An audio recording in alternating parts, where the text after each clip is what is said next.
De volta no terceiro e último bloco do Fale Mais Sobre Isso dessa semana, com o psicólogo clínico Wesley Nazaré discutindo a questão da dependência química. No bloco anterior, Wesley, eu estava dizendo que a mídia ela consegue explorar um mecanismo psíquico que é a do emparelhamento, da associação, né? Vinculando álcool à saúde, álcool a esporte, álcool a personalidades esportivas. Como é que isso? Explica isso para o nosso telespectador. É um mecanismo do cérebro, né? O nosso cérebro funciona principalmente para aprender coisas de maneira associativa.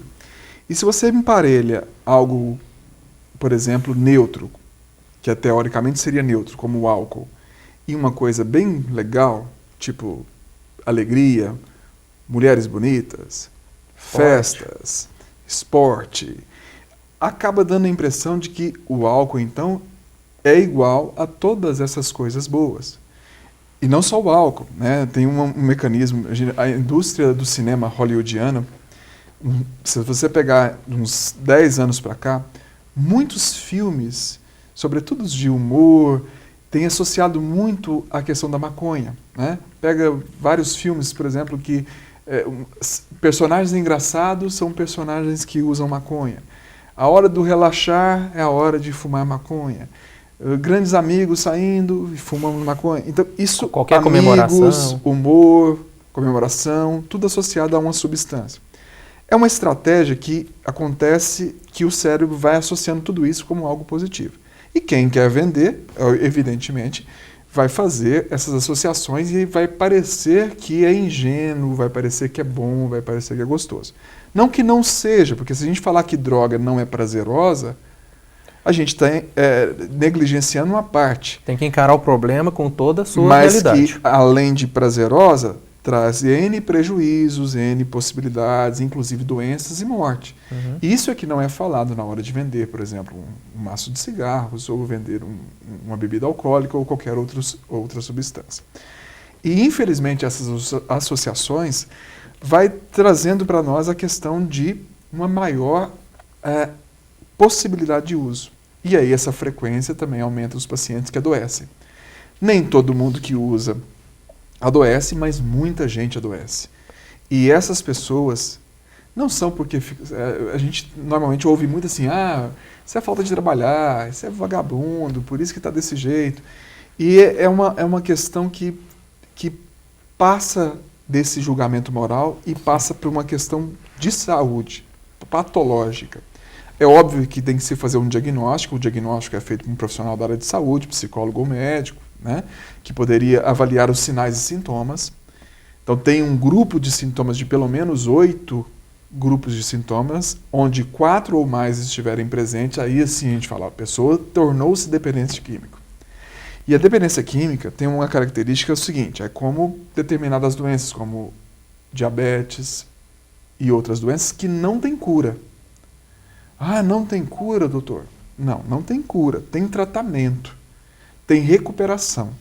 Mas se a pessoa, uma vez que ela se tornou dependente química, ela não volta mais ao estágio onde ela poderia tomar alguma bebida alcoólica e ir para casa tranquilamente, no outro dia trabalhar.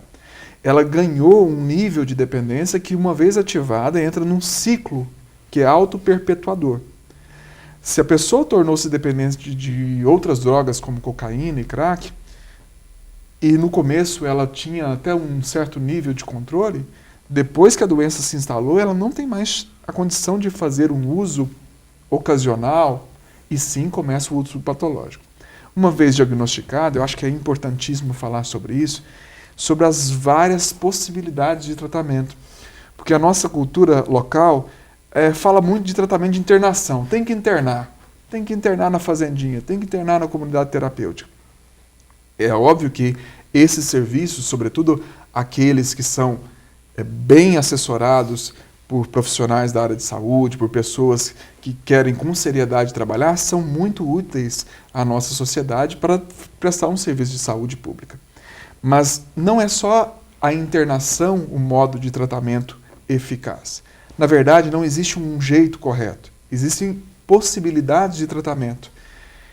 Desde os grupos de anônimos, que têm uma relevância dentro da nossa sociedade de tratamento, como narcóticos anônimos, alcoólicos anônimos, as internações voluntárias, onde a pessoa fala, não, eu quero me internar, vou ficar um tempo recluso, fazendo desintoxicação e todo o processo. E também um tratamento que a gente chama de um tratamento onde o psicólogo ou o médico fazem a coordenação e vai moldando o tratamento de acordo com a necessidade do paciente. Bom, esse paciente precisa de psicoterapia, 2 vezes por semana, trabalhando de modo específico para mudar comportamento, mudar hábitos, mudar a forma de enfrentar o desconforto vindo dos sintomas da doença. Farmacologia, ou seja, ele precisa de fármacos para segurar a síndrome da abstinência. Ele precisa de uma inserção nova na sociedade, porque normalmente quando a pessoa se torna dependente química, ela fica somente naquilo, somente lidando com o uso, recuperação do uso, como que eu vou conseguir mais droga e assim por diante. E não vive outras esferas como um trabalho saudável, uma atividade social, como, por exemplo, participação em algum grupo de interesse. E então a gente precisa ajudar o paciente também a se reinserir socialmente.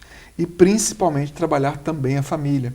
Normalmente a gente vê famílias extremamente cansadas, desgastadas, com todo o problema que vem acontecendo certamente há anos, e a gente já vê a família em frangalhos. E a gente precisa restaurar também a família e mostrar à família um outro caminho. Um caminho que é possível ajudar o paciente a ter mais saúde e também formar um ambiente saudável para que esse paciente possa dar sequência na sua recuperação. Então, esse é o tratamento que a gente chama de multiaxial, onde um coordena as necessidades do paciente, se é de remédio, se é de terapia, se é de inserção social, se é de participação em grupo, se é de modificação de comportamentos e assim por diante. Então, habitualmente, eu acredito muito nessa proposta. É uma proposta que integra outros serviços. É óbvio que tem pacientes que falam, olha, esse paciente precisa de um tempo internado. Então, a gente não pode negligenciar também a necessidade de algumas instituições sérias de saúde, sobretudo, que trabalham para essa questão. Nós tivemos em Uberlândia muitas clínicas que não são clínicas, clandestinas, internando à força, involuntariamente, pessoas, e foi duramente trabalhada pela Promotoria de Saúde do nosso município, a fim de não ter mais esse serviço clandestino, e sim um serviço de qualidade que a gente tem na cidade. Wesley, eu estou aqui, os nossos blocos têm em média 8 minutos. Eu estou aqui há quase 8 minutos te ouvindo, porque eu acho que foi muito bom você discorrer sobre essa questão toda, porque você pegou do início do tratamento individual, as questões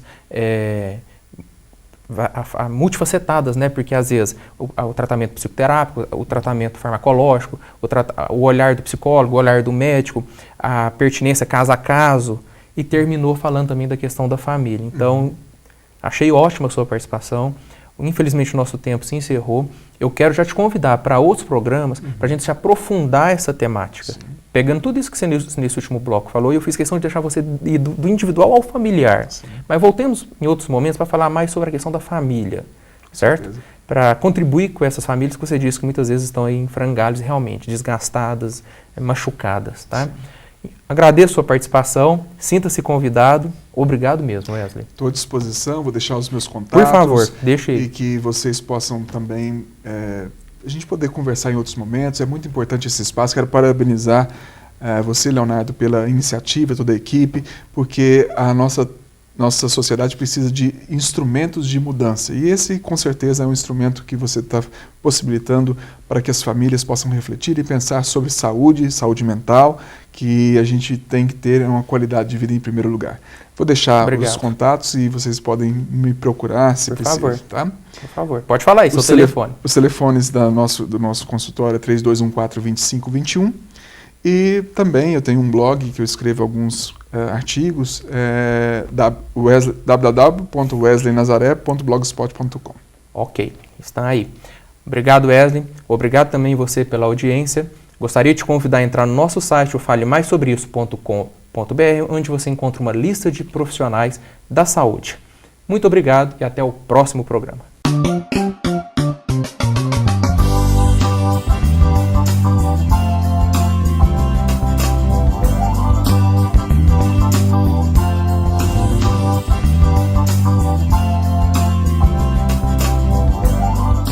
Um oferecimento R. Bertolini Marketing.